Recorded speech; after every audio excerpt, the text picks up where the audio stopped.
Hello guys, welcome to my channel. एक बार फिर से स्वागत है आप सबका हमारे नए लेक्चर में। गाइस, आज के लेक्चर में हम लोग देखने वाले हैं एचएससी का इकोनॉमिक्स का एक चैप्टर जिसका नाम है नेशनल इनकम। तो गाइस, नेशनल इनकम का जो चैप्टर है बहुत ज्यादा इंपॉर्टेंट है, 12 मार्क्स के लिए पूछा जाता है ये। तो गाइस, उसमें एक क्वेश्चन है फीचर्स ऑफ नेशनल इनकम, जो बहुत ज्यादा इंपॉर्टेंट होने वाला है हमारे अपकमिंग बोर्ड एग्जाम 2024 के लिए। ओके, तो आज की वीडियो में हम लोग इसको डिस्कस करेंगे। ओके, तो आज के लेक्चर को हम लोग स्टार्ट करते हैं।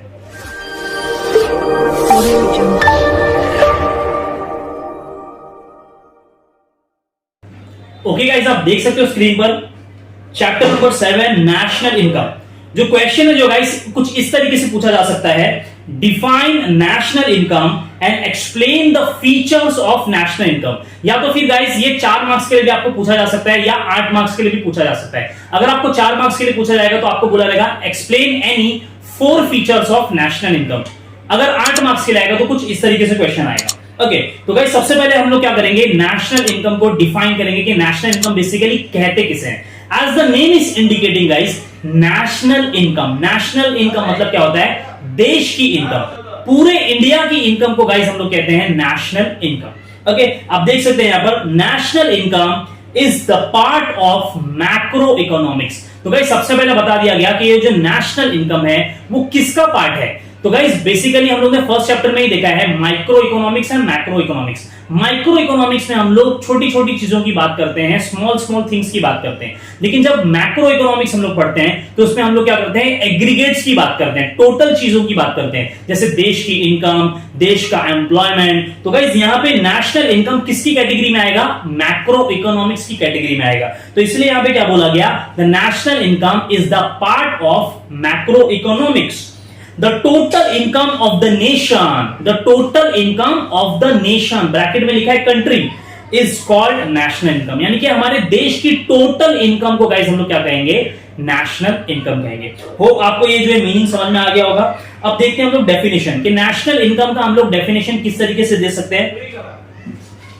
The national income can be defined as national income is the total value of all the final goods and services produced in a country during the specific period of time, generally a year। यानी कि guys national income को basically calculate करने के 3 methods होते हैं, हम लोग आने वाले लेक्चर्स में देखेंगे। तो एक मेथड होता है उसमें से आउटपुट मेथड। आउटपुट मेथड का हिसाब से ये डेफिनेशन दिया हुआ है कि नेशनल इनकम को कैलकुलेट करने का जो तरीका है गाइस कैसे किया जाता है कि हमारे देश में जितने भी सेक्टर्स हैं, primary sector, secondary sector, tertiary sector, जितने भी ऑक्यूपेशंस हैं, उसमें जितना भी गुड्स एंड सर्विस प्रोड्यूस हो रहा है, जितना भी आउटपुट क्या हो रहा है, बन रहा है, उसकी वैल्यू को हम लोग क्या कर देते हैं, जोड़ देते हैं। यानी कि फॉर एग्जांपल एग्रीकल्चर सेक्टर से गाइस 100 यूनिट्स प्रोड्यूस किया गया, जस्ट एग्जांपल के लिए बता रहा हूं।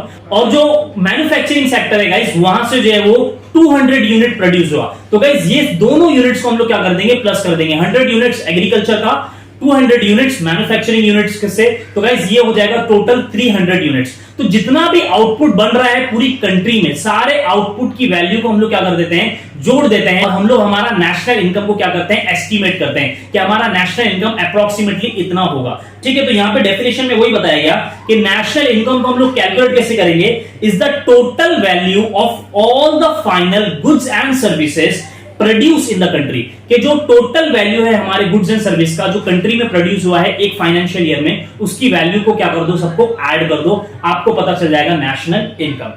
ठीक है, आगे लिखा हुआ है it is commonly called as GDP. इसीलिए गाइस नेशनल इनकम को कॉमनली आम जबान में हम लोग कहते हैं जीडीपी। न्यूज में आपने बहुत बार सुना होगा कि इंडिया की जीडीपी बढ़ गई, इंडिया की जीडीपी गिर गई। ठीक है, तो जीडीपी का मतलब होता है ग्रॉस डोमेस्टिक प्रोडक्ट्स, यानी कि टोटल इंडिया का जो प्रोडक्ट बना है उसका टोटल एग्रीगेट्स। ओके, चलो आगे बढ़ते हैं। अभी हम लोग देखते हैं फीचर्स ऑफ नेशनल इनकम। तो गाइस फीचर्स यानी कि कैरेक्टरिस्टिक्स क्या है नेशनल इनकम का, हम लोग जो है उसको डिटेल में डिस्कस करेंगे। तो गाइस ये वाला जो पूरा नोट्स है, पूरा मैंने महाराष्ट्र की जो 12 की टेक्स्ट बुक है उसी से उठाया हुआ है। देख सकते हैं आप, फीचर्स का पहला जो पॉइंट है वो है मैक्रो इकोनॉमिक कॉन्सेप्ट, जो हमारे मीनिंग में भी था कि जो नेशनल इनकम का कॉन्सेप्ट है वो ये मैक्रो इकोनॉमिक का कॉन्सेप्ट है। तो ये इजीली है आपको याद रखने के लिए। The national income represent income of the economy as a whole rather than that of individual। यानी कि जो नेशनल इनकम है जो है गाइस, वो रिप्रेजेंट क्या कर रहा है, पूरे देश की इनकम को रिप्रेजेंट कर रहा है, ना कि एक इंडिविजुअल की इनकम को रिप्रेजेंट कर रहा है। तो ये कॉन्सेप्ट कैसा हो गया, मैक्रो इकोनॉमिक का कॉन्सेप्ट हो गया। Hence it is a macro economic concept. तो आसान सा फीचर्स है पहला पॉइंट कि जो नेशनल इनकम का जो कॉन्सेप्ट है वो एक मैक्रो इकोनॉमिक कॉन्सेप्ट है। उसके बाद में हम देखते हैं सेकंड पॉइंट है the value of only final goods and services. ये जो है ये वाला पॉइंट आया था हमारे डेफिनेशन में कि जो नेशनल इनकम में हम लोग सिर्फ वैल्यू कौन सी लेते हैं, value of final goods and service की वैल्यू लेते हैं। Guys value of final goods and service क्यों स्पेसिफिकली कहा जा रहा है, क्योंकि जो गुड्स होते हैं वो इंटरमीडिएट गुड्स भी होते हैं। यानी कि जब कोई प्रोडक्ट को बनाया जाता है तो पहले क्या होता है, एकदम से प्रोडक्ट नहीं बन जाता है, पहले हम लोग रॉ मटेरियल को यूज करते हैं, फिर रॉ मटेरियल से उस प्रोडक्ट को क्या करते हैं हम लोग फाइनल गुड्स में कन्वर्ट करते हैं। तो गाइस जो वैल्यू ऑफ रॉ मटेरियल है उसको इंक्लूड नहीं करना है, सिर्फ वैल्यू जो फाइनल वैल्यू है उसी को लेना है। फॉर एग्जाम्पल जैसे कि आपने जो है वो क्या किया, खेत में से गन्ना आपने लिया तो गन्ने की एक अलग वैल्यू होगी, शुगर केन की अलग वैल्यू है, उसके बाद में उस शुगर केन से आपने क्या बनाया, शक्कर बनाया, शुगर बनाया, तो शुगर की एक अलग वैल्यू होगी। तो गाइस शुगर की जो फाइनल वैल्यू है उसमें हम लोग ने गन्ने की वैल्यू को ऑलरेडी इंक्लूड कर दिया है। तो गाइस अलग से गन्ने की वैल्यू और शुगर की वैल्यू को जोड़ने का कोई सेंस नहीं बना, हम लोग को सिर्फ क्या वैल्यू लेना है, सिर्फ शुगर की वैल्यू को ही ऐड करना है। तो यहां पे वही बताया जा रहा है कि only the value of final goods को ही क्या करना है, कंसीडर करना है। In order to avoid the double counting in the national income the value of only final goods and services produce in the economy are consider. क्योंकि guys double counting हो जाएगा, हम लोग ने गन्ने की वैल्यू को भी ले लिया प्लस जो शुगर की जो पैकेट बनी है उसका भी वैल्यू को ले लिया, तो गाइस यहां पे क्या हो जाएगा, डबल डबल बार काउंटिंग हो जाएगा। ठीक है, इसलिए ऐसा हम लोग को नहीं करना होता है। यहां पर the value of intermediate goods raw materials is not consider, जो रॉ मटेरियल की वैल्यू है उसको इग्नोर करना है, कंसिडर नहीं करना है। फॉर एग्जाम्पल यहां पे एक एग्जाम्पल दिया अच्छा सा, while estimating the national income, while estimating the production of shirts, there is no need to take the value of cotton as it is already included in the price of shirt। तो guys यहाँ पे आसान सा एक example बताया है कि जब हम लोग क्या कर रहे हैं, नेशनल इनकम को कैलकुलेट कर रहे हैं और हम लोग को वैल्यू ऐड करना है शर्ट की, तो गाइस शर्ट की सिर्फ फाइनल वैल्यू को लेंगे, ना कि उसमें जो कॉटन का ये जो वैल्यू है, उसका जो थ्रेड का वैल्यू है, वो सारी चीजों को हम लोग इंक्लूड नहीं करेंगे अलग से, क्योंकि शर्ट की वैल्यू में वो सारा चीज क्या हो गया, ऑटोमेटिकली इंक्लूड हो गया है। ओके चलो आगे बढ़ते हैं।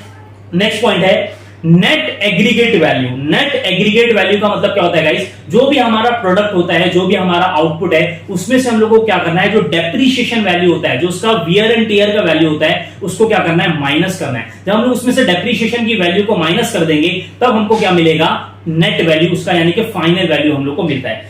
पढ़ते हैं हम लोग, the national income includes net value of goods and services produced and does not include depreciation cost, wear and tear of capital asset। यानी कि फॉर एग्जांपल आप एक फर्नीचर की वैल्यू को जोड़ना चाहते हो तो गाइस फर्नीचर को जो है वो वैल्यू में से आपको क्या करना है, पहले डेप्रीसिएशन को क्या करना है, माइनस करना है। डेप्रीसिएशन माइनस करने के बाद में जो वैल्यू बचता है उसको आपको क्या करना है, नेशनल इनकम में इंक्लूड करना है। ओके आसान सा पॉइंट था ये भी। नेक्स्ट पॉइंट आगे बढ़ते हैं। क्वेश्चन पॉइंट नंबर 4 है net income from the abroad. Net income from the abroad, तो गाइस जब भी ये वर्ड नेट आता है इसका मतलब क्या होता है, इसमें से कुछ ना कुछ हम लोग चीज माइनस करते हैं, याद रखते हैं हमको। Net income from abroad, abroad का मतलब क्या होता है गाइस, बाहर की इनकम, बाहर फॉरेन कंट्री की इनकम। तो गाइस इंडिया से क्या होता है, एक्सपोर्ट भी होता है और इंडिया क्या करता है, बाहर की कंट्री से इंपोर्ट भी करता है। तो गाइस नेशनल इनकम में हम लोग कौन सा वैल्यू को ऐड करेंगे, तो हम लोग को क्या करना होता है, हम लोग देखते हैं कि हमारा एक्सपोर्ट कितना है और हमारा इंपोर्ट कितना है, दोनों की वैल्यू को क्या करते हैं गाइस, माइनस करते हैं। जो हमारा फाइनल वैल्यू बचता है उस वैल्यू को हम लोग क्या करते हैं, नेशनल इनकम में ऐड करते हैं। पढ़ते हैं समझेगा आपको। The national income includes net income from the abroad, that is the difference between export value and import value x minus m and the difference between receipts from abroad and payment made to abroad, receipt and payment। और guys यहाँ के India की जो रहने वाले हैं वो हो सकता है बाहर की कंट्री में क्या कर रहे हैं, काम कर रहे हैं, उन्होंने वहां पे क्या किया, कुछ कमाया और वहां पे क्या किया, कुछ पेमेंट भी किया। तो गाइस यहाँ पे हम लोग क्या करेंगे, देखेंगे कि कितना कमाया, कितना रिसीप्ट हुआ और कितना उन लोगों ने उसको पेमेंट किया है, तो उसकी भी जो वैल्यू बचेगी गाइस, फाइनल वैल्यू, उसको हम लोग जोड़ेंगे। यहाँ पे एग्जांपल से समझते हैं। In the financial year total export is 100 crore. आपको मान के चलना है कि हमारा फाइनेंशियल ईयर जो एक साल का पीरियड है उसमें हमारा एक्सपोर्ट कितना हुआ, इंडिया का 100 करोड़ हुआ है। And the total import from the abroad is 40 crore. और इंडिया ने क्या किया है, 40 करोड़ का सामान क्या किया है, फॉरेन कंट्री से मंगाया भी है, इंपोर्ट भी किया है।